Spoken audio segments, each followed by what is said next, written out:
Hi girls, welcome back to our 10-day recruiting refresh. It is day 6, and today we are talking about being rejection proof. Whew, this is a tough one. Rejection is hard. It sucks. Nobody likes to be told no, but the coolest thing about rejection is you didn't die. You won't die if someone tells you no about the business opportunity. You won't die if someone says no thank you. You won't die. So we're talking about being rejection proof. A small group of us was lucky enough to be at MCon and hear from Jesi. His book that he wrote about being rejection proof is amazing. But the coolest thing about his book is you don't even have to read it. You can go on YouTube and search him. It's Jiajiang, Jesi, and find his 100 Days of Rejection experiment. It's super intriguing, and I promise you'll leave feeling more confident about hearing the word no than ever before. So why are we talking about rejection? Everyone wants to join our team, right? Not so much. We are all about offering the opportunity. Your job is simply to ask.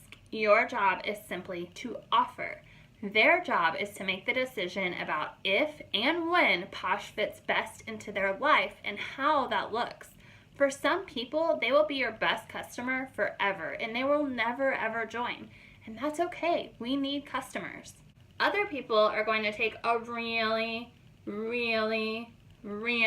long time to make a decision, and that's okay too.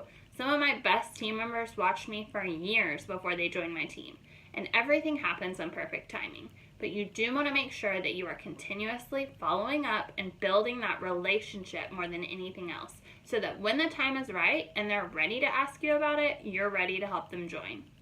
Here are a few simple tips for being rejection proof when it comes to recruiting. Number 1, stop stalking your Facebook Messenger. You are going to be privately reaching out to people. Not everyone is going to respond. I've seen this in recruiting. I've seen it in my fundraising efforts for the American Widow Project. I sent out a lot of messages. A lot of people never responded. A lot of people told me no thanks, and a lot of people joined. It's just a numbers game. But the worst thing that you can do is sit around and watch for the deet to see if someone's typing to respond to you. The worst thing you can do is turn your read receipt on your email. Stop worrying about it. Worry about the people who respond to you.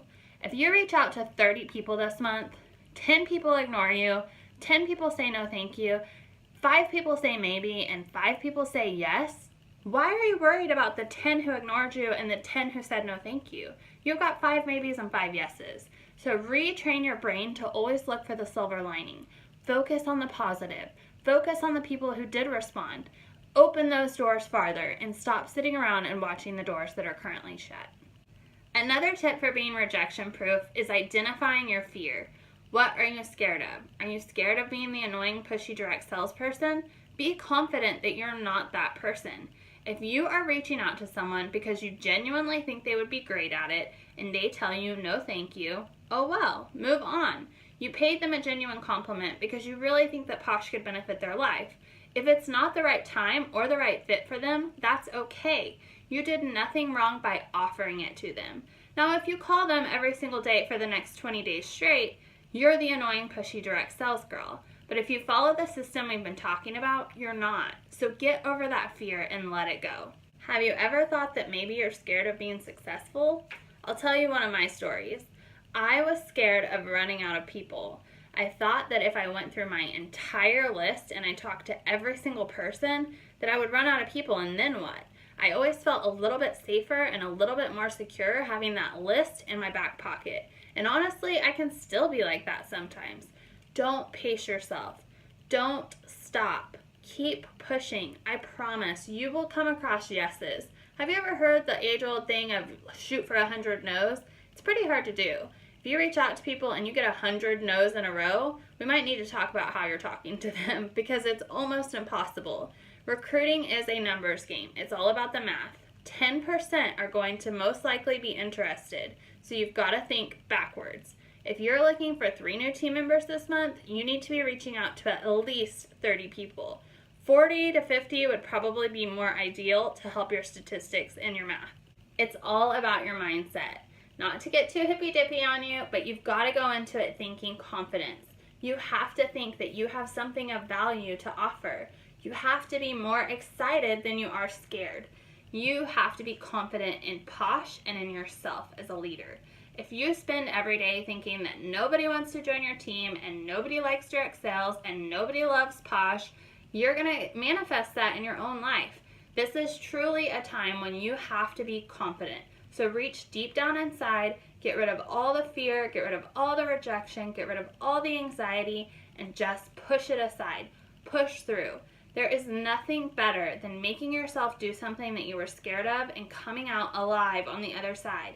You didn't die, and I promise you'll find more success in your recruiting. So that's it. Some tips on being rejection proof.